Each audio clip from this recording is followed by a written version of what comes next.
почитувани присутни, драги пријатели, чест ми е да ве поздравам на овој настан посветен на лицата со оштетен вид.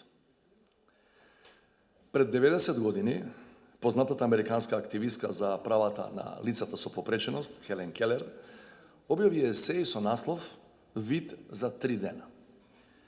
Во есејот ја опишува средбата со незина пријателка, која се вратила од подлога прошетка низ шумата, а на прашањето што видела, пријателката ја одговорила дека не видела ништо посебно.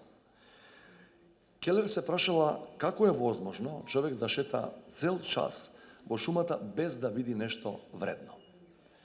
Самата таа, која била слепа и глува од најраното детство, имала поизострена перцепција преку допир и мирис од повеќето луѓе со вид и слух.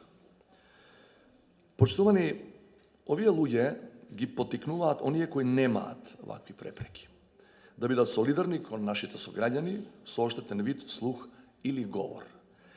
Незината порака е дека ако сакаме да им помогнеме да се вклучат во сите сфери на општественото живење, ние треба да се поистоветиме со нивната состојба и да ги разбереме нивните предизвици. Секојдневието на лицата со оштетен вид, слух или говор не е ни малку лесно. Тие се соочуваат со предрасуди и дискриминација.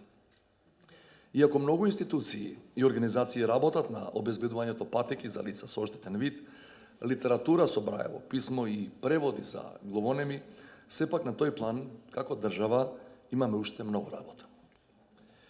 Затоа сме и денеска тука. Да ги поддржиме инклузивноста и солидарноста преку почитување и прифаќање на различностите. Во таа насока ќе спомнам два важни потфати. Првиот е оној на Државното училиште за деца и младинци со оштетен вид Димитар Влахов. Ова училиште е основано со цел да ги едуцира и рехабилитира лицата и младинците со оштетен вид до степен на осамостојување за професионален и личен живот. Неодамна Димитар Влахов стана дел од програмата Супер училишта, која е пак дел од шемата за размена на училишта на Западниот Балкан.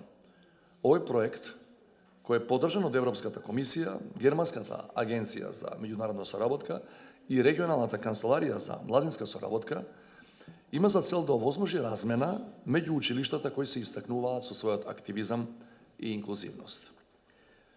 Вториот потфат е оној на Филозофскиот факултет во Скопје. Вториот потфат, реков, е оној на Филозофскиот факултет во Скопје. Неодамна овој факултет стана првата инклузивна високообразовна институција во државата. Минатата година, мојот кабинет потпиша меморандум за соработка со факултетот, со кој меѓу другото е предвидена промоција на материјали печатени со Брајево писмо за ученици и студенти и изработка на материјали со фонд за лица со дислексија.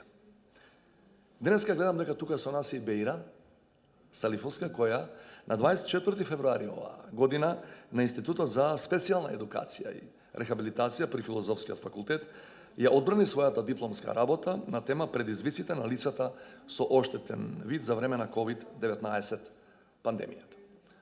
Со незиниот труд, желба и голема мотивираност, Беира покажа дека кога се сака, не постојат пречки и предизвици кои не можат да бидат надминати. Со својот пример, слично како Хелен Келер, Беира дава поттик на сите останати сограѓани, особено на лицата со оштетен вид, да ги острат своите желби и соништа.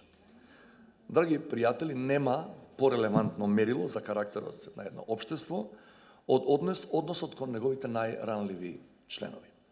Затоа надлежните институции и граѓанските организации треба системски да работат на подигнување на општествената свест за целосно укинување на сите облици на дискриминација кон слепите лица. Унапредувањето на нивните права треба да биде наш заеднички приоритет, бидејќи општество во кое има простор за сите, има повеќе шанси за успех. Благодарам.